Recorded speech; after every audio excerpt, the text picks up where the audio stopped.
Champ, what is happening? Welcome back to another training. So if you're sick and tired of doing short-term diets, never really seeing a way out of things, thinking about having to be really over-restrictive, maybe you hate tracking food, maybe you hate meal planners, whatever it is, in today's video, I'm going to walk you through the hybrid nutrition system, which is a system that I've coined and have helped hundreds of guys inside the hybrid project lose 10 kilos of body fat in their first 12 weeks and ultimately keep it off for the rest of their life, because this system works wonders. So first and foremost, let me bring it over to my screen. So again, this is where the hybrid nutrition system freedom meets results or meets flexibility. So I want to speak to you about the traditional way of dieting. Is that most diets fail because they are A, unsustainable, or two, demotivating. People look at a meal plan and go, I can't stick to that. Or people look at tracking and go, it's well too overwhelming. Like it's just very unsustainable. And you know, you could argue that dieting is unsustainable because you're not meant to diet forever. Of course you're not. But you want something that you can enjoy. And the success for me and my team is that I had a call with Juan yesterday. Doesn't feel like he's dieting, although he's 9 kilos down in the last 6 weeks. So that's what it's all about when it comes to dieting. I said why strict meal plans don't work long term. Inflexibility, you eat the same thing all the time. There's no rigidity. You can't enjoy meals out. You can't, you know, your family's cooking something in the evening. You can't have that. It's very, very inflexible. Monotony, it's the same thing over and over again. And as said, number 3 is that social isolation. So you don't get to eat out when other people are eating out. It's way too restrictive for my liking. And that's why I don't like it on its own. Of course, it comes with its benefits, which we'll talk through in a second. But most of the time, it is unsustainable.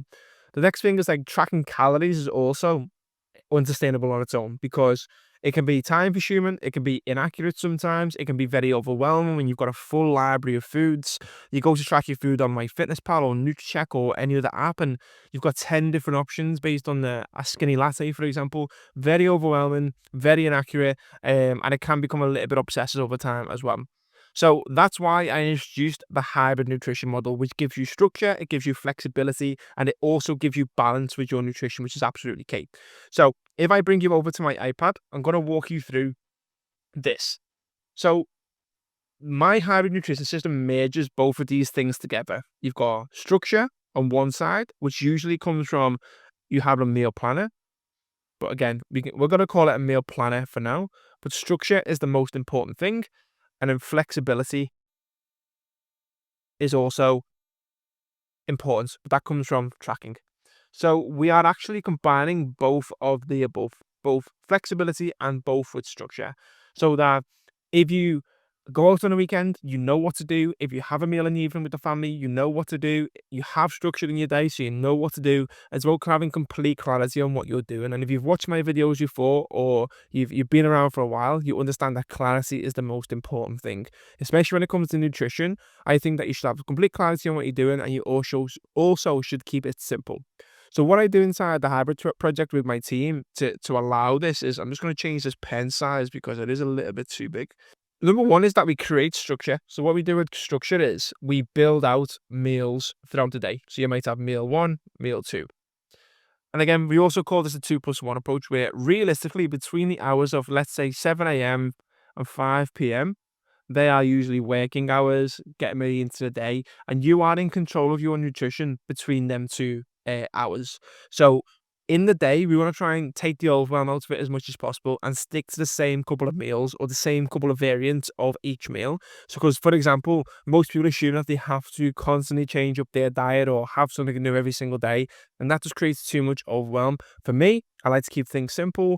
I eat the same things all the time with different varieties. So one of my go-to meals in the morning is egg. So it's boiled egg on toast. It could be fried eggs on a bagel, it could be scrambled egg on sourdough, whatever it is. I could add bacon to that, I could add chicken sausages to that. There's so much variety inside that one meal as it is. And then meal 2 is also pretty similar for me. So it's either going to be overnight oats if it's more in the winter time. In the summertime, it's more going to be Greek yogurt and fruit and meringue and stuff like that. And I know that's going to be pretty much my meals throughout the day. So when we get to the evening time, this is where it becomes a little bit more flexible, because this is where other people are involved in the decision making. 9 times out of 10, family or partner is involved in the evening meal. So if you have a partner, of course, they might not be on a diet, or, your kids aren't on a diet, and, you've already got to cook their chicken nuggets and chips, and your missus wants something else, etc. So there's other people involved in this decision making, whereas we save enough calories for this evening meal so that you don't have to be super, super strict. So, for example, if your calories are 2,000 for easy maths, in the day you could have 1,000 calories worth of food, and then after five, you could also have 1,000 calories worth of food, which means that evening meal might be a little bit more higher calorie, which is absolutely fine. So you can see what we're sort of doing. We're creating the structure through the day to day, but then we're also having the flexibility with A, meals, but B, tracking food as well. So the same thing can be applied when it comes to the weekends as well.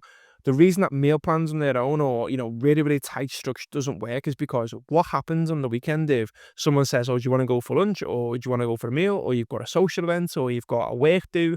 A lot of my clients travel for work and take people out for lunches. What happens then? And that's where you've got the flexibility of like for like. So tracking food, if I bring it back over here, tracking is great for understanding these things. Education around what's in what, and then it also gives you an idea of where you're at. So what I mean by this is, if you are sticking to the same structures pretty much throughout the week, etc., throughout the day, if you go for a lunch, let's choose, you want to try and have a meal which is like for like. So what I mean by that is, as I said earlier, if I'm having an egg dish every single day and I go out for a meal with a client, or I go for breakfast with a client like I'm doing tomorrow, I'll have an egg-based dish. I'll have egg on toast in some variety. So although you've got the flexibility to going out and choose these different options, you're keeping things really in that structured, tight space as well. So it just works really, really well by balancing both nutrition with your tracking food and also having the structure there thrown on a day-to-day basis. So give that a go. Let me know your thoughts in the comments. If you have any questions, you want me to expand a little bit more on this, let me know. But that is the hybrid nutrition system, and I hope you find that useful.